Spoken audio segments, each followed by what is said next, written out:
Firme hacia adelante, huestes de la fe, sin temor alguno, que Jesús nos ve. Jefe soberano, Cristo al frente va y la regia enseña, tremolando está. Firme hacia adelante,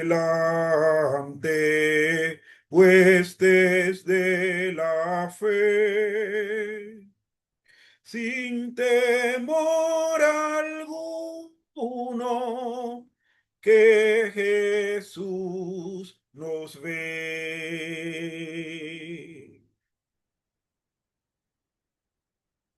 Muévese potente la iglesia de Dios, de los ya gloriosos. Vamos hoy en pos. Somos solo un cuerpo y uno es el Señor, una la esperanza y uno nuestro amor. Firme hacia adelante, huestes de la fe, sin temor alguno, que Jesús nos ve. Tronos y coronas pueden perecer. De Jesús la iglesia siempre habrá de ser. Nada en contra suya prevalecerá, porque la promesa nunca faltará. Firme hacia adelante, huestes de la fe, sin temor alguno, que Jesús nos ve. Pueblos, vuestras voces a la nuestra unid, y el cantar de triunfo todos repetid. Honor y gloria dada a Cristo el Rey, y por las edades cante aquí su grey. Firme hacia adelante, huestes de la fe, sin temor alguno, que Jesús nos ve.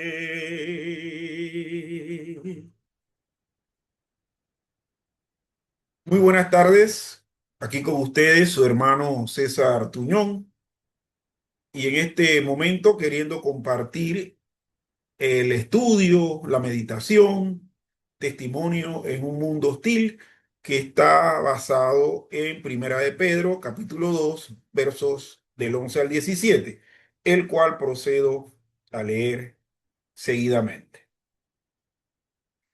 Amados, yo os ruego como extranjeros y peregrinos que os abstengáis de los deseos carnales que batallan contra el alma, manteniendo buena vuestra manera de vivir entre los gentiles, para que en lo que murmuran de vosotros, como de malhechores, glorifiquen a Dios en el día de la visitación, al considerar vuestras buenas obras. Por causa del Señor, someteos a toda institución humana, ya sea al rey como a superior, ya a los gobernantes, como por él enviados para castigo de los malhechores y alabanza de los que hacen el bien. Porque esta es la voluntad de Dios, que haciendo bien hagáis callar la ignorancia de los hombres insensatos, como libres, pero no como los que tienen la libertad como pretexto para hacer lo malo, sino como siervos de Dios. Honrad a todos, amad a los hermanos, temed a Dios, honrad al rey. Testimonio en el mundo Estil, un sermón, un estudio, una meditación basada en el tema: vivir como extranjeros y peregrinos con buena conducta y sumisión por causa del Señor. En este, en este sermón vamos a estar teniendo tres partes: las partes habituales, una introducción, un desarrollo y posteriormente una aplicación con conjunción. En la parte de desarrollo vamos a ver tres partes exactamente: identidad del creyente, conducta ejemplar y sumisión a la autoridad.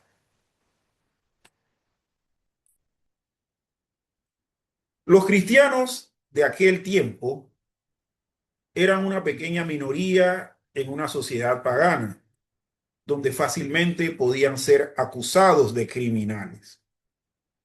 Por eso insiste en que la conducta de los cristianos sea buena, para que sus vecinos paganos reconozcan que ellos practican buenas acciones y alaben a Dios en el día del juicio. Como peregrinos y extranjeros podemos pensar que no tenemos ninguna responsabilidad hacia los gobiernos humanos, pero Pedro nos dice que tenemos una obligación incluso mayor para obedecer las leyes. El mundo no salvo observa a cristianos. Por consiguiente, mediante el poder del Espíritu debemos abstenernos de los pecados. Nuestra conducta debe ser honesta, decente, apropiada, porque esta es la única manera de acallar la charla malévola del mundo. En estos versículos se nos enseña que nuestras buenas obras pueden ayudar a conducir a los perdidos a Cristo, y estos perdidos alabarán a Dios en el día que Él los visite y los salve.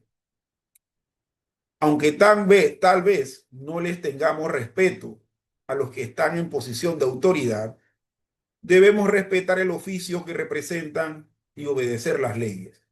Sí, el cristiano es libre, pero tu libertad no es libertinaje. ¿Cómo debe vivir el cristiano en una sociedad que no comparte sus valores? En Primera de Pedro, capítulo 2, versos del 11 al 17, el cual procedo a leer nuevamente. Amados, yo os ruego como a extranjeros y peregrinos que os abstengáis de los deseos carnales que batallan contra el alma, manteniendo buena vuestra manera de vivir entre los gentiles, para que en lo que murmuran de vosotros como de malhechores, glorifiquen a Dios en el día de la visitación, al considerar vuestras buenas obras.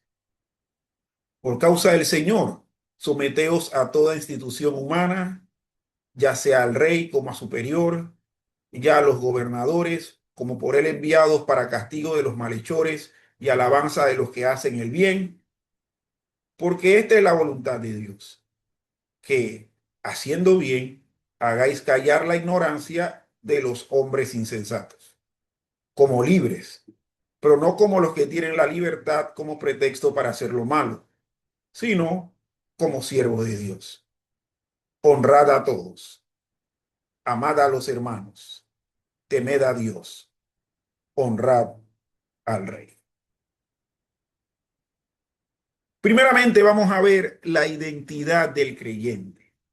Y esto lo vemos en el verso 11 que nos dice lo siguiente: amados, yo os ruego como extranjeros y peregrinos que os abstengáis de los deseos carnales que batallan contra el alma.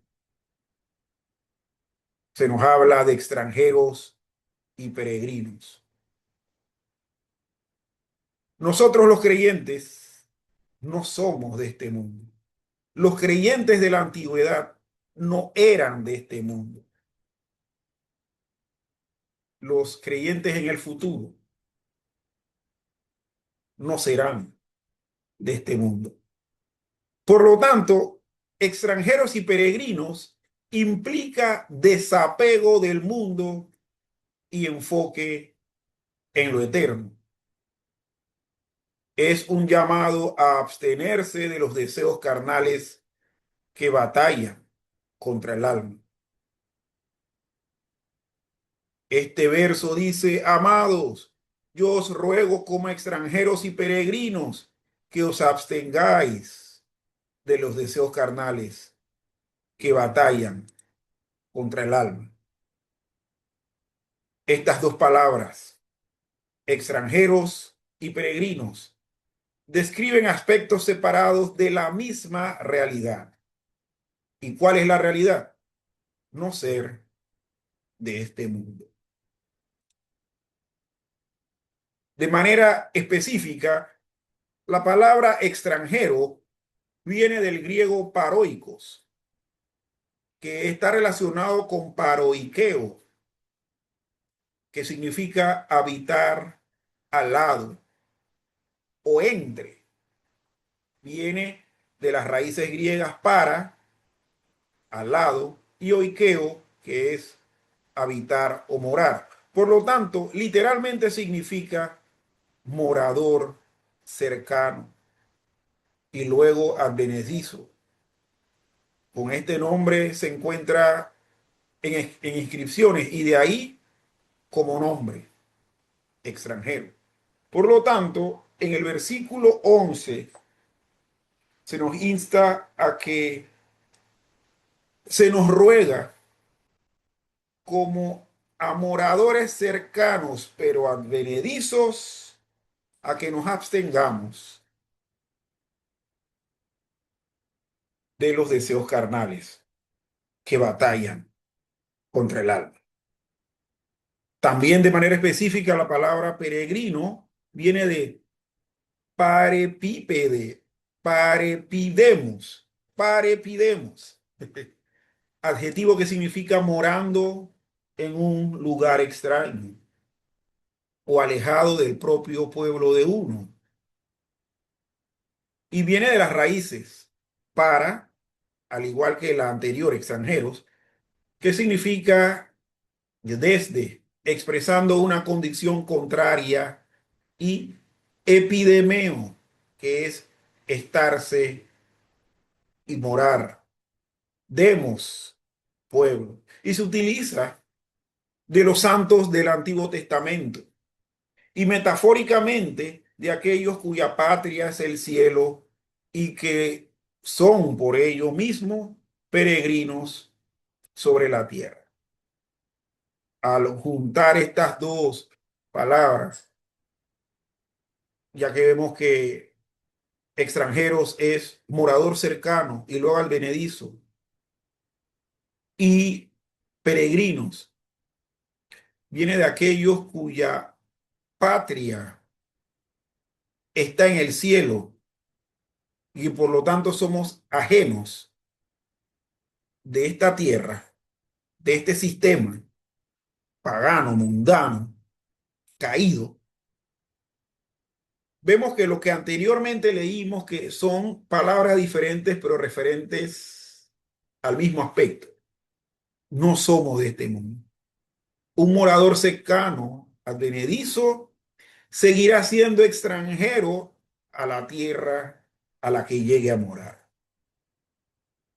Y una persona que desde una tierra lejana empieza a morar en un pueblo, también expresa de manera contundente y de manera real que no somos de este mundo.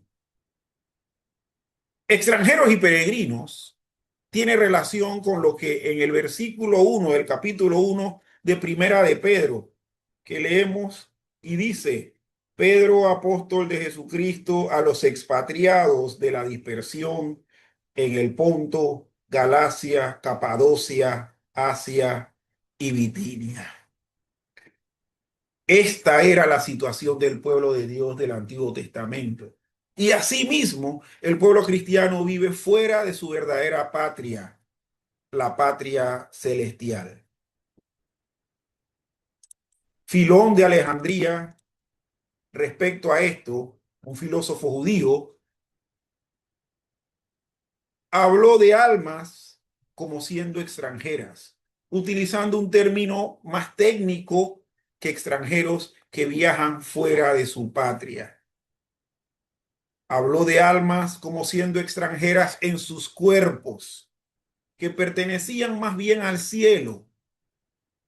La imagen aquí es la del pueblo de Dios esparcido entre las naciones. Esta identidad de ser extranjero y peregrino lleva al cristiano a abstenerse de los deseos carnales. Y esta alusión a que debemos abstenernos a los deseos carnales nos lleva a examinar esta palabra que viene de apeco, que significa guardarse y que deriva de las raíces griegas apo, que significa de, y ecomai, que es una voz media de eco, es decir, tener, esto es guardarse de. Por lo tanto, vamos a ver que apeco significa entonces guardarse de. Os ruego que como peregrinos y extranjeros os guarden de. Y esto en el Nuevo Testamento se refiere invariablemente a las prácticas malas, tanto morales como ceremoniales. Nosotros debemos abstenernos, despegarnos, desapegarnos, totalmente ajenos a cualquier mala práctica moral y ceremonial religiosa. En conclusión, ¿qué decimos de esto, mis estimados? Que nuestra identidad cristiana, diferente y ajena a la del mundo, debe llevarnos a que intencionalmente evitemos tener conductas malas parecidas a la del mundo caído. Vuelvo y repito, nuestra identidad cristiana, diferente y ajena a la del mundo, debe llevarnos a que intencionalmente evitemos tener conductas malas parecidas a las del mundo caído que nos rodea. Así como el extranjero no se halla en una tierra ajena, nosotros no debemos hallarnos en las conductas propias del pecador. ¿Qué aplicaciones prácticas podemos dar a esta parte de la identidad del creyente? Uno, revisar prioridades personales y hacernos la pregunta, ¿Estoy viviendo como si esta tierra fuera mi hogar definitivo o estoy invirtiendo en lo eterno? También practicar el desapego espiritual, evitar que el materialismo, el placer o el reconocimiento social definan mi identidad. En tercer lugar, una aplicación sería también ejercitar dominio propio, identificar deseos carnales que batallan contra mi alma, como la ira, la lujuria, la codicia, y establecer límites concretos para combatirlos. Y una última aplicación, cultivar una mentalidad de peregrino, recordar diariamente que mi ciudadanía está en los cielos. Así como Filipenses 3:20 dice, que procedemos a leer también. Mas nuestra ciudadanía está en los cielos, de donde también esperamos al Salvador, al Señor Jesucristo. En segundo lugar, el testimonio en un mundo hostil nos lleva a tener una conducta ejemplar. Y en el versículo 12 leemos, manteniendo buena vuestra manera de vivir entre los gentiles, para que en lo que murmuran de vosotros como de malhechores, glorifiquen a Dios en el día de la visitación, al considerar vuestras buenas obras. Buena manera de vivir entre los gentiles. Vivir de forma honorable entre los gentiles. El testimonio puede llevar a otros a glorificar a Dios. Manteniendo buena vuestra manera de vivir entre los gentiles, para que en lo que murmuran de vosotros como de malhechores, glorifiquen a Dios en el día de la visitación al considerar vuestras buenas obras. La expresión manera de vivir viene del griego anastrofe, que significa literalmente volverse atrás. Y esta expresión tiene relación con conducta. De ahí donde viene el término griego anastrefo, la cual significa volver, retornar. Apunta, por lo tanto, a saber cómo conducirse, cómo comportarse ante las circunstancias que apremien. Si las circunstancias son de pecado, el conducir la vida tiene que dirigirse hacia lo que no es pecado. Si la circunstancia es agradable a Dios, entonces el conducir la vida tiene que ir a mantenerse viviendo bien.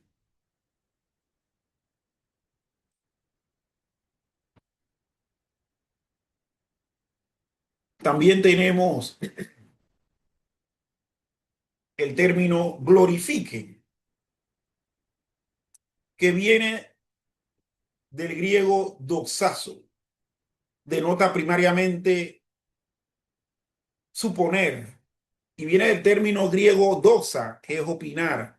Y en el Nuevo Testamento esto va a significar magnificar, o sea, una opinión, una suposición mental grande, exaltar, alabar, especialmente de glorificar a Dios. Y esto es de escribirle a Él el honor, reconociéndole en cuanto a su ser, atributos, actos. Y esto es su gloria. También tenemos la expresión visitación, que viene del griego episcope, que denota una visitación, sea en misericordia o en juicio. Y cuando hablamos de que esta visitación sea en misericordia, nos vamos a Lucas capítulo 19, verso 44.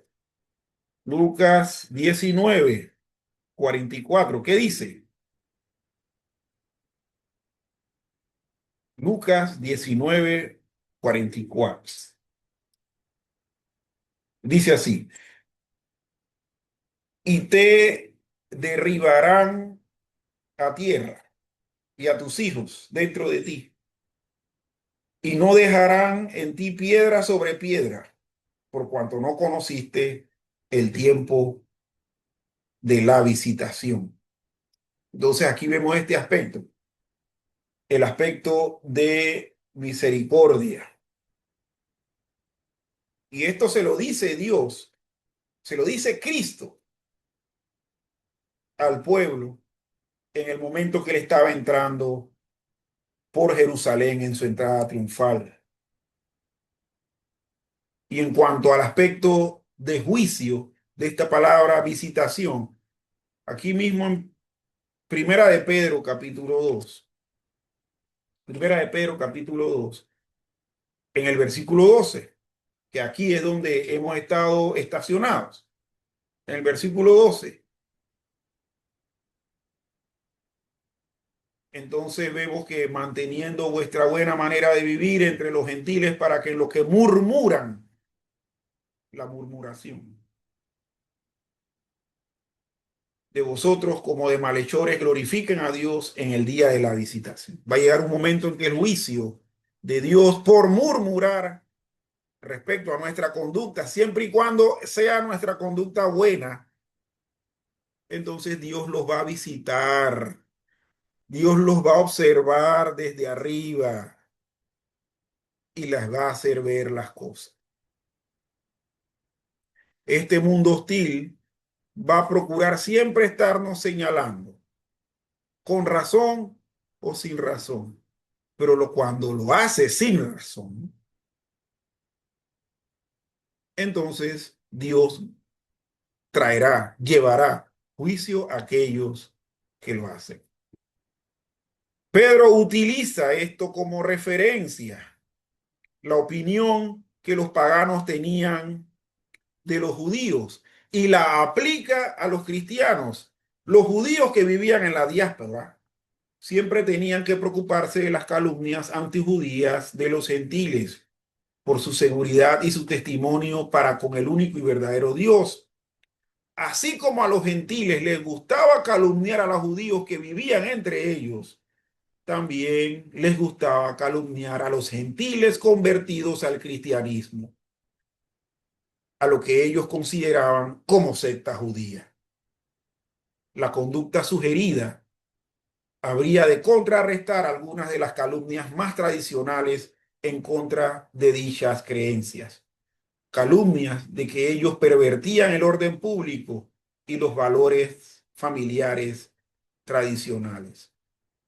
En conclusión, ante este mundo hostil que miente y difama a placer, estamos obligados a manejarnos de manera sabia, como cuando Pablo dijo que nuestra sabia manera de responder amontona ascuas de fuego sobre las cabezas de ellos. Y esto lo dijo Pablo en Romanos 12:20. ¿Qué aplicaciones tenemos de todo esto? Tenemos 4 aplicaciones. En primer lugar, ser intencional en el testimonio diario, en el trabajo, en redes sociales, en el vecindario. Actuar con integridad y respeto. Pero como bien dice el título de la aplicación, de manera intencional. 2, responder con gracia ante la crítica. Cuando seamos calumniados o malinterpretados, responder con sabiduría y mansedumbre. Y leamos precisamente la recomendación que el apóstol Pablo hace, ya anteriormente citada, y dice, así que si tu enemigo tuviere hambre, dale de comer. Si tuviere sed, dale de beber. Pues haciendo esto, ascuas de fuego amontonarás sobre su cabeza. Responder con gracia ante la crítica. En tercer lugar, participar en obras visibles de bien, ayudar a los necesitados, ser voluntario en causas comunitarias, mostrar hospitalidad. Y creo que esto es una de las partes en donde muchas veces flaqueamos los cristianos. que pudiendo hacer ayuda a los necesitados, no lo hacemos, que pudiendo ser voluntarios en causas comunitarias, tampoco nos enlistamos y somos inhospitalarios. No queremos muchas veces mostrar hospitalidad. Por lo tanto, a veces esto ocasiona que nos calumnien de manera inadecuada, de manera adecuada, ya sea con razón o sin razón. Y en cuarto lugar, evaluar mi reputación. Debemos preguntarnos, ¿qué dicen los no creyentes de mí? ¿Mi vida los lleva a glorificar a Dios? Estas son preguntas que creo que serían muy oportunas que nos hiciésemos y que les hiciésemos a las mismas personas de manera sutil, de manera cordial, y ver qué opinión tienen de nosotros. Entonces debemos evaluar nuestra reputación. En tercer lugar, nuestro testimonio en el mundo hostil nos lleva a someternos a la autoridad, sumisión a la autoridad. Y en los versos del 13 al 17 tenemos lo siguiente. Versos del 13 al 17. Por causa del Señor, someteos a toda institución humana, ya sea al rey como a superior, ya a los gobernantes, como por él enviados para castigo de los malhechores y alabanza de los que hacen bien. Porque esta es la voluntad de Dios, que haciendo bien hagáis callar la ignorancia de los hombres insensatos, como libres, pero no como los que tienen la libertad como pretexto de hacer lo malo, sino como siervos de Dios. Honrad a todos, amad a los hermanos, temed a Dios, honrad al rey.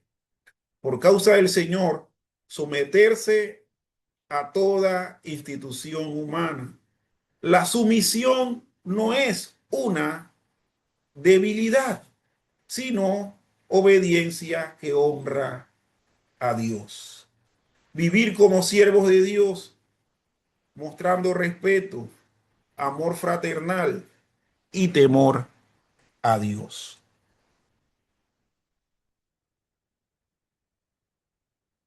Estos versos que acabamos de leer son versos impactantes. Y de ahí destacan algunas expresiones. Someteos a toda institución humana.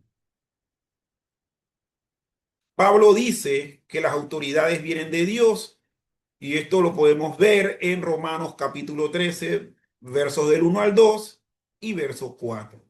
Los reyes y los vasallos en el oriente gobernaban a su gente con permiso de Roma, pero se les requería actuar de acuerdo con los intereses romanos. Dado que la mayoría de los lectores de Pedro más bien estarían directamente bajo gobernadores, por rey, Pedro se refiere al emperador romano, aunque el título del emperador era técnicamente princeps, es decir, el ciudadano líder o el primero entre sus semejantes, para preservar el mito de la república en los primeros años del imperio. Todos sabían que él era el supremo rey terrenal en el mundo del Mediterráneo. Y ahí tenemos que el verbo someter es jugo, perdón, cupotazo, que significa sométase, someterse, denota sujeción a un precepto o institución. E institución viene de tisis, que es creación o criatura, reyes y gobernantes como criaturas representativas de la autoridad de Dios. La recomendación de Pedro en esta carta es que nos sometamos a toda creación a la cual Dios ha delegado autoridad. También viene la expresión, hagáis callar la ignorancia de los hombres insensatos. Hagáis callar la ignorancia de los hombres insensatos. En el verso 16 del capítulo 3 de Primera de Pedro, se nos dice, teniendo buena conciencia, para que en lo que murmuran de vosotros como de malhechores sean avergonzados los que calumnian vuestra buena conducta en Cristo. Entonces, hagamos callar la ignorancia. Hagamos callar a los que nos calumnian. La calumnia, la calumnia muchas veces tiene que ver con ignorancia, pero tenemos que estar totalmente seguros de que esa calumnia no sea un hecho cierto que nos estén restregando en la cara. Ignorancia, que es el término que estamos viendo aquí, incluye los malentendidos acerca del cristianismo que circulaban entre los de afuera. Los aristócratas romanos eran mucho más rápidos para difamar a las religiones minoritarias cuya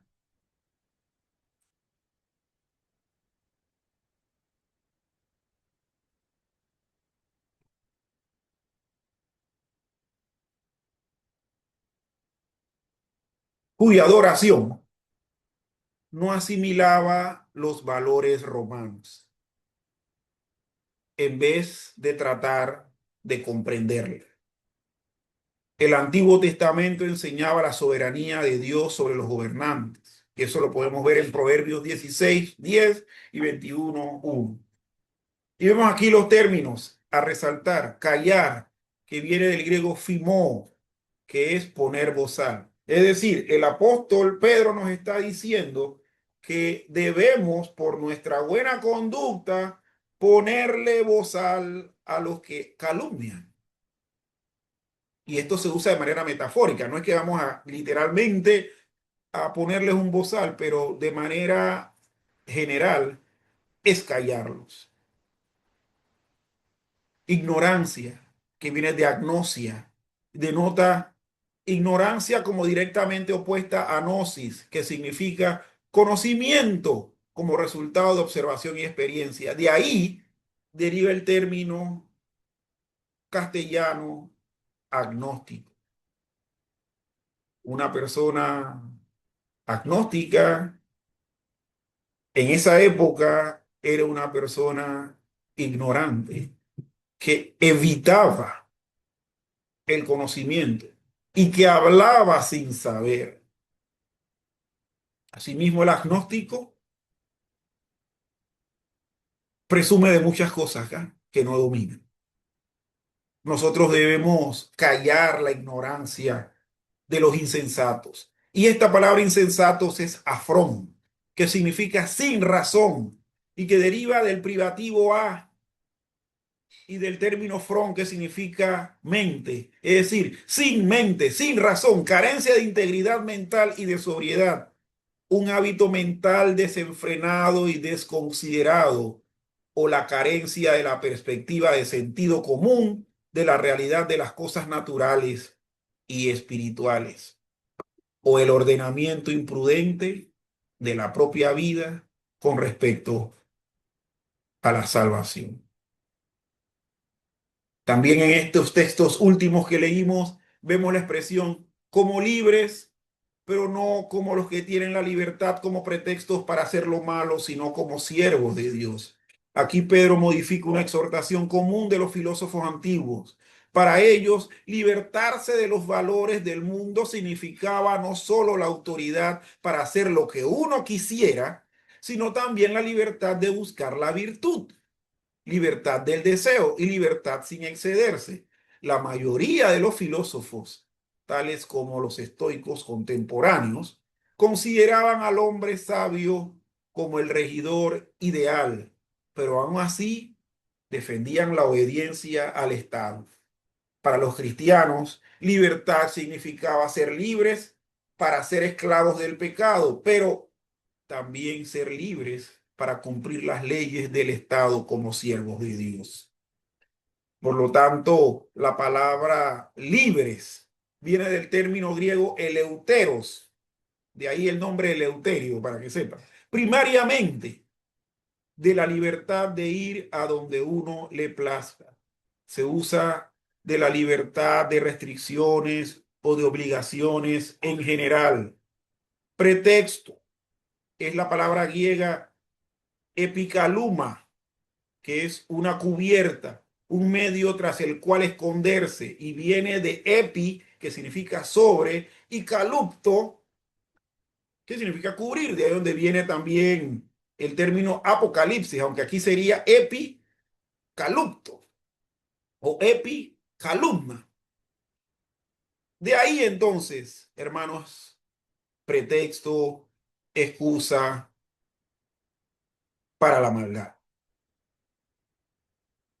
Y el término siervo que es doulos, que significa en esclavitud, que se usa metafóricamente de condiciones espirituales, morales y éticas, es decir, del siervo de Dios. Y por último, la expresión final, la que aparece en el verso 17, honrad a todos, honrad a los hermanos, amad a los hermanos, temed a Dios, honrad al rey. Listas breves sobre este tipo de deberes aparecen en otros moralistas de antaño, como Isócrates, Marco Aurelio, Siriaco, Menándera. El Antiguo Testamento también asociaba el honrar a Dios con el honrar a los que estaban en autoridad. Y textos para suponer esto o sustentarlo tenemos en Éxodo 20:28, Primera de Reyes 21:10 y Proverbios 24:21. Honrad viene del griego time, primariamente valoración. De ahí, objetivamente, para ser dada a todos aquellos a los que se les deba. Es decir, denle valor a todos. Amad, que viene del griego agapao, que se usa para expresar que Dios muestra su voluntad a sus hijos con respecto a la actitud que tienen de mostrarse mutuamente y hacia todos los hombres. Repito, se usa para expresar que Dios muestra su voluntad a sus hijos con respecto a la actitud que tienen que mostrarse mutuamente. Dios ama para que nosotros amemos. Y por último, temed, que es fobeo, que tiene como sentido más frecuente el temer, el tener temor. Interesante que se nos dice, honra a todos los mencionados, los hermanos, Dios, el rey, a todos hay que valorar de manera específica. A los de la fraternidad se les ama, a Dios se le teme y al rey se le valora. ¿Qué concluimos? El mundo observa. Nuestra vida debe ser un reflejo del reino. Vivamos como peregrinos con propósito, testificando con integridad y humildad. Y aquí tenemos 5 aplicaciones para esta última parte. Obedecer las leyes civiles. Aunque no siempre estemos de acuerdo con quienes gobiernan, honramos a Dios al respetar las instituciones. Orar por los gobernantes. Incluir en nuestras oraciones a los líderes locales y nacionales, pidiendo sabiduría y justicia. 3. Evitar el libertinaje disfrazado de libertad. No usar la libertad cristiana como excusa para desobedecer o vivir sin límites. 4. Mostrar respeto en el discurso público. En conversaciones políticas o sociales, hablar con respeto, sin insulto, ni desprecio. Y en quinto lugar, fomentar la fraternidad cristiana. amar activamente a los hermanos en la fe, mostrando unidad en medio de la diversidad.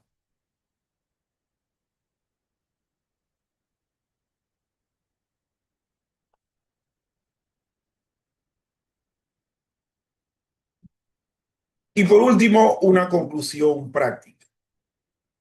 Vivir como cristiano en un mundo hostil no significa retirarse ni pelear constantemente, sino testificar con integridad, humildad y obediencia.